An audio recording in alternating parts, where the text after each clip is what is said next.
Let's talk about the Trayvon Martin case and what's going on in Florida. Well, I have a different take, Brian, on that. I believe that George Zimmerman, the overzealous neighborhood watch captain, should be investigated to the fullest extent of the law, and if he is criminally liable, he should be prosecuted. But I am urging the parents of black and Latino youngsters particularly to not let their children go out wearing hoodies.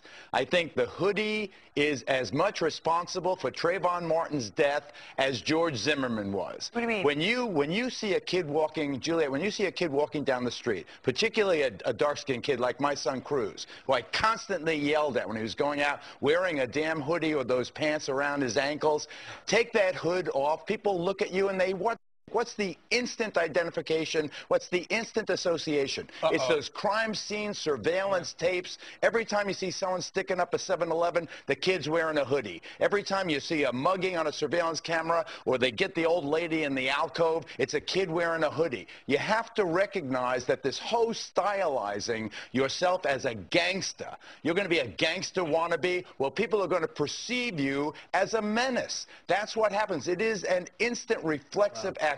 Remember Juan Williams, our colleague, our brilliant colleague, he got in trouble with NPR because he said Muslims in formal garb at the airport conjure a certain reaction in him, a response in him. That's an automatic reflex. Juan wasn't defending it. He was explaining that that's what happened when he sees these particular people in that particular place. When you see a black or Latino youngster, particularly on the street, you walk to the other side of the street. You try to avoid that confrontation. Trayvon Martin's, God bless him. He's an innocent kid, a wonderful kid, a box of Skittles in his hand. He didn't deserve to die, but I'll bet you money, if he didn't have that hoodie on, that nutty neighborhood watch guy wouldn't have responded in that violent and aggressive way. What about the fact, I mean, the people of New York, a couple of nights ago, they had a 1 million hoodie march. You cannot rehabilitate the hoodie. You're not going to. I understand that the reaction might be overzealous or even irrational in some extent. I mean, when you look at the statistics, it may be, but you're not going to rehabilitate the hoodie. You're not going to.